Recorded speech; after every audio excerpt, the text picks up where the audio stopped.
Olha, a gente fala sobre economia, está conosco o secretário especial da Fazenda do Ministério da Economia, Valderi Rodrigues. O governo está concluindo o desbloqueio do orçamento e prevê um rombo menor das contas públicas agora nesse ano de 2019. Secretário, bom dia, obrigado por atender a Jovem Pan. Bom dia a todos, bom dia Tiago, Kalina, Bruno, Denise e todos os ouvintes. E a Denise está com a gente lá no estúdio de vidro. Denise, você faz a pergunta para o secretário. Denise. Secretário, bom dia. Eu queria saber como é que estão os planos de ajuste para o ano que vem, porque neste ano o governo teve uma folguinha, vai cumprir a meta com uma boa margem, conseguiu a aprovação da reforma da Previdência, o que cria uma perspectiva melhor, só que as projeções sinalizam dificuldades, por exemplo, o cumprimento do teto, possivelmente a partir de 2021. Quando se fala em ajuste fiscal, sempre se pensa no longo prazo. O governo já encaminhou as PECs ao Congresso, que prevê uma ampla reformulação aí de todo o setor público das finanças, mas qual seria o cronograma necessário de aprovação e quais seriam os pontos fundamentais para que se possa ter efetivamente o ajuste esperado? Nós tivemos, ao longo desse ano, o prosseguimento de medidas que coincidiam, eram coerentes com o nosso diagnóstico de qual que é a grande dificuldade, o grande problema da economia brasileira, que é a questão fiscal. E dentro da questão fiscal, a questão das despesas, o tema, a despesa muito grande. Então precisa ser controlada. A despesa maior do que a receita é o que nos dá o que a gente chama de déficit primário. Então a reforma da Previdência nos permite uma boa iniciação do ajuste fiscal, do equilíbrio fiscal, porque ela é cerca de 8,6% do PIB, de um total da despesa de 19,4% do PIB. Então é muito grande e cresce a um ritmo forte. As outras reformas que estão sendo detalhadas e serão encaminhadas, como a reforma administrativa, o próprio Pacto Federativo, que também tem elementos de ajuste fiscal, e de ganhos de eficiência, permitem com que o lado da despesa, essa questão da despesa, seja tratada da maneira correta, sob controle. Isso nos vai permitir atender ao teto de gastos, que é uma das 3 regras fiscais que temos que atender, né, que cumprir. Tem a teto de gastos, tem a meta de déficit primário e tem a regra de ouro. Então, o teto de gastos, ele será mais facilmente atendido, com essas reformas. Isso não nos deixa sem a obrigação de continuar buscando um equilíbrio nas contas públicas em outros itens, sempre olhando, Denise, o que é mais importante, que é termos um Estado que retorne para a sociedade, para o cidadão, os serviços mais essenciais e em boa qualidade, educação, saúde, segurança pública. Hoje a despesa ela é grande e com alocação que não é aquela que retorna para o cidadão, em sua grande maioria, da maneira mais correta. Secretário, bom dia, aqui é o Bruno Garchagen. Secretário, nesse esforço que tem sido feito pelo governo para enquadrar os gastos na realidade da arrecadação, quais mecanismos vocês têm inserido nessas mudanças e nessas medidas para que, no futuro, nenhum gestor possa voltar atrás e bagunçar as contas públicas? É possível criar mecanismos para impedir uma atuação irresponsável, como tem sido há décadas? Bruno, excelente pergunta, porque ela permite com que a gente faça busque uma solução completa. Então, por exemplo, o Pacto Federativo, ele tem um componente que é a transferência de recursos da União para estados e municípios. Então, nós temos gestores na ponta, como governadores, prefeitos, recebendo recursos da União. Ao mesmo tempo, nós colocamos mecanismos, estrutura de incentivos para que esse recurso seja bem gasto, bem alocado. Por exemplo, não pode ser com despesa de pessoal, tem que ser com outras necessidades básicas que atendam ao cidadão na ponta. Além disso, a gente reforça a sistemática de controle, para que o controle do gasto público, tanto a nível estadual quanto municipal, sejam bem feitos. Nós temos casos onde isso hoje é bem feito, mas tem vários casos onde o controle não está completo. Então, essas medidas, elas contemplam as duas faces, os dois lados. Transferência de recursos, mas também uma responsabilidade fiscal. Na verdade, a PEC do Pacto Federativo, são três PECs em um conjunto, ela é um grande complemento à Lei de Responsabilidade Fiscal que passou a vigorar a partir de 2000. Então, nós entendemos que a política fiscal para os três entes, União, Estados e municípios, será mais equilibrada, e o que permite, novamente, ter o cidadão recebendo os serviços do Estado de maneira mais correta.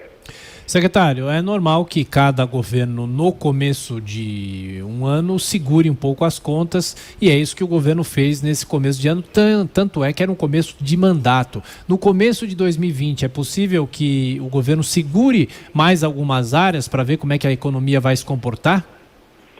Nós atuamos sempre com cautela e transparência. Essas duas diretrizes foram colocadas ao longo de todo o ano e seguiremos também dessa forma. É uma responsabilidade nossa, um compromisso com o cidadão. O governo tem que ter controle das suas contas, bem como comunicar ao cidadão como ele gere as finanças públicas, e é importante que esse controle pelo governo federal também se dê nas esferas estaduais e municipal. Em 2019, nós começamos com contingenciamento. É uma ação tomada pela Fazenda, então, como secretário especial de Fazenda e os secretários que compõem a Fazenda, nós anunciamos um contingenciamento que chegou ao número de 34 bilhões de reais. Isso é um número bastante alto, significativo. Mas já o descontingenciamos, já o liberamos na íntegra, à medida em que obtivemos novas receitas, indicações de que as contas seriam equilibradas sem nenhum prejuízo.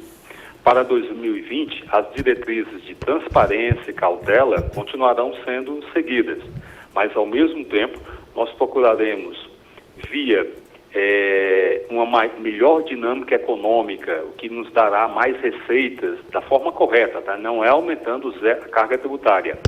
Zero de possibilidade, de probabilidade de aumento de carga tributária. Nós trabalhamos com a economia mais dinâmica e, portanto, gerando mais receitas.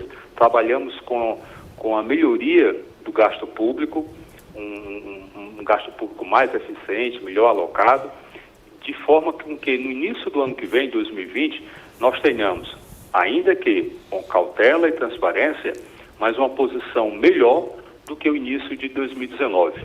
Em 2019, nós tivemos um fato único extremamente importante, que foi o leilão dos excedentes da seção onerosa, que vai permitir, em dezembro desse ano, uma entrada de quase 70 bilhões de reais, com recursos que vão ser usados para pagar a Petrobras, para liquidamente ter um recurso adicional para a União e transferências da ordem de 11,7 bilhões para estados e municípios.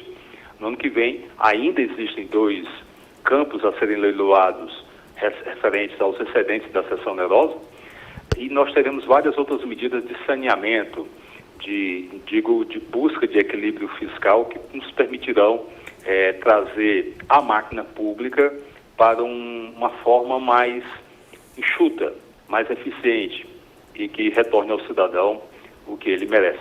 Secretário, agora para finalizar, a última pergunta de Denise Campos de Toledo. Secretário, a gente pensando aí na gestão das finanças, também tendo em vista a necessidade de um crescimento maior da economia brasileira, todas as propostas que o governo tem apresentado de ajuste fiscal, no final das contas, têm um impacto contracionista. Então, eu queria saber como é que o senhor vê as condições da economia brasileira acelerar o crescimento, além do que já está sendo previsto. Hoje, o relatório Focus, por exemplo, elevou a projeção do ano que vem para 2,2%, deste ano está perto de 1%, mas ainda é pouco quando a gente pensa em melhoria de mercado de trabalho, recuperação aí de poder de compra de boa parte da população. Como é que o senhor vê esse encaminhamento? E uma última questão, reforma administrativa fica para o ano que vem mesmo?